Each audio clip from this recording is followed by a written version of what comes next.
उत्तम जी ने कहा कि ये गाना है, बख्शी जी चाहते हैं कि तुम दिल से गाओ। और अनिल जी मूड में थे, बोले कि देखो तुम्हारे लिए यहाँ भी चैलेंज है कि तुम अच्छा गाओ। तो मैंने कहा कि अगर अच्छा गाऊंगा तो आप स्टाम्प पेपर लेके आया हूँ, स्टाम्प पेपर लेके आया हूँ, मैं साइन कर दूंगा, गदर के सारे गाने आप मुझसे गवाना। तो पहले गाओ। मैंने यही गाना पहले गाया और नेक्स्ट डे जी वाले आए और स्टाम्प पेपर पे मुझे साइन करवाए। ये फैक्ट है। और मुझे क्या पता कि फिल्म हिस्ट्री हो जाएगी, ब्लॉकबस्टर हो जाएगी, और वही हुआ। तो एक और चीज कही थी, जो माल कमाओ तो उसमें से कुछ मुझे भी दे देना, आज तक नहीं दिया। सर ये सारे मीडिया सुन रहे हैं, अगर जो भी कमाया हूं और जो भी घर बार है, अगर आप बोलोगे एक हुक्म में दे दूंगा। अरे ये आप तो हुक्म प्यार तो है करिए। अरे नहीं, लव यू नहीं, love you love you love you. आप लोगों की बस वजह से। आपने मेरा गाना इतना बढ़िया गा दिया, वही मेरा सारा उपहार है। वही नहीं sir, thank you so much. Credit goes to you. नहीं नहीं सर, ये छोटा भाई हूँ और बहुत प्यार देते हैं। तो मिठुन जी ने मुझसे कहा कि देखिए आपको मेरे स्टाइल में गाना पड़ेगा। उड़ जा काले कावा तेरे मुंह पिछ खंड पावा। तो मैं सोच में पड़ा, इतना सांस मेरे में, इतनी ब्रीथिंग होगी अंदर में, इतना ताकत होगा क्या मेरे में। अब मैंने ऊपर वाले को याद किया, क्योंकि कोई भी काम करने से पहले अलमाइटी को तो याद करना पड़ता है। तो मैंने ऊपर वाले से कहा, इनको बताया नहीं मैंने, बाद में बताया मैंने कहा कि मैं definite I will try my level best. मैं ऊपर वाले को याद किया और 1.5-2 घंटे में गाने हो गया। और ये इन्होंने क्या आंसर दिया होगा मुझे। मैंने कहा कि कोई गलती हो गई होगी, फिर से गवा लीजिएगा। बोले झरने की तरह तुमने गाया है। हाँ, ये कॉम्प्लीमेंट ये हमेशा मैं, हाँ। तो मैं बोला क्या बात है। और उसका सबसे अच्छा परिणाम ये देखने को मिल रहा है कि जिस दिन से ये गाना रिलीज हुआ है, उस फर्स्ट आवर से and across all streaming platform, तो आई थिंक जोरदार तालियां तो इसके लिए बनता है। इस पे रील्स हैं, शॉर्ट्स हैं, इंस्टाग्राम पे चले जाइए, यूट्यूब पे चले जाइए, हर कोई इस गाने का इस्तेमाल कर रहा है। नाउ यहाँ पर मिथुन, आई थिंक ये सवाल आपसे बनता है, उत्तम सिंह साहब का ये कॉम्पोजिशन जब ओरिजिनल था, आपने इसे आज रिक्रिएट किया है and it is again trending and it's on the chart everywhere. How challenging it was for you, एक ऑलरेडी कल्ट सॉन्ग, एक ऑलरेडी कल्ट फिल्म का गाना, एक ऑलरेडी लेजेंडरी सिंगर, उसके साथ एक बार फिर से recreation. How was the journey for you for Urja Kale Kawa when we are celebrating here the timeless melody of this song?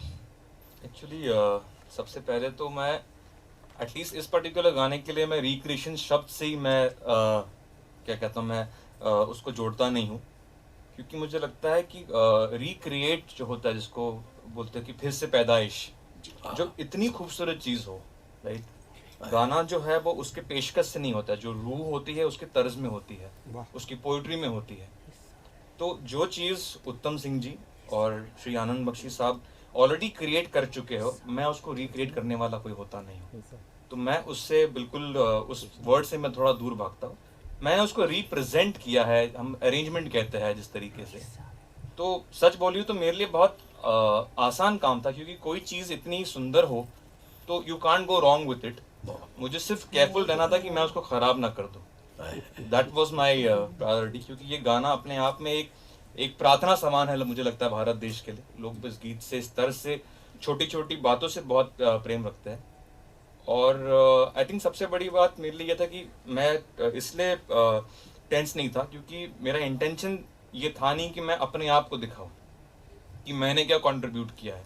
मेरा इंटेंशन था कि इसकी जो धुन है, इसकी जो तर्ज है और इसकी जो आवाज़ है, ये शाइन करनी चाहिए। तो बहुत आसानी से मुझे अनिल जी ने बहुत स्पेस दिया, बहुत फ्रीडम दिया कि आप अपने मुताबिक कीजिए, अपने वक्त से कीजिए, बहुत वक्त भी दिया। और आई थिंक उसी का परिणाम है जो आज इतना लोग उसको आदर भी दे रहे हैं और पसंद भी कर रहे हैं। क्या बात है, क्या बात है। लेकिन ये जो सवाल अभी हम आपसे पूछने वाले, ये सवाल आप तीनों के लिए कॉमन है, लेकिन इसके लिए हम शुरुआत करेंगे सर आपसे, ठीक है। ये गाना आया, फिर से ये हिट है, हर किसी के जहन पर है, आप इसे जब पहली बार लेकर आए थे आज से 22 साल पहले, तो भी लोगों की जुबान पे था, दिमाग पे था, जहन पे था, लेकिन जब आप ये दोबारा लेकर आए तो I am sure when it is on trending, it is on number 1, तो इसके लिए आपको कॉम्प्लीमेंट जरूर मिले होंगे, बहुत सारे मिले होंगे। एक ऐसा कॉम्प्लीमेंट जो ये गाने से आपको मिला अभी इसके लिए, और वो लगता है कि यस मेरा काम सफल हो गया। देखिए, ये हिंदुस्तान में गाने बहुत बने हैं फोकलोर से, जो फिल्मों में आए हैं।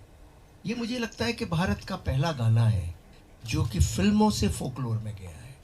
फिल्म से फोकलोर में जाने वाला ये पहला गाना है।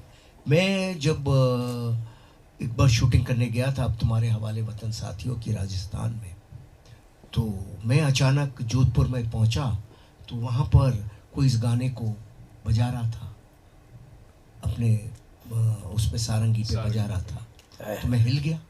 मैंने कहा भाई साहब, बोले ये तो गदर फिल्म का गाना है। और मैंने देखा कि जगह जगह राजस्थान में उस गाने को लोग गा रहे थे सारंगी के ऊपर। तो मैंने उत्तम जी को आके बोला, मैंने कहा आपने इतिहास रच दिया, आज तक कभी नहीं हुआ। बड़े बड़े हिट गाने हुए इस बॉलीवुड में, बड़े बड़े हिट गाने हुए, लेकिन कोई गाना फोकलोर से तो यहाँ पे हिट हुए। पुराने गाने, पुराने 100 साल पुरानी ठुमरियाँ, गज़ल, ये सब 200 साल पुरानी आई, लेकिन ऐसा कभी नहीं हुआ कि बॉलीवुड से हम फोकलोर में जाएं। तो ये कामयाबी इसकी निश्चित ही थी और मुझे कोई आश्चर्य भी नहीं हुआ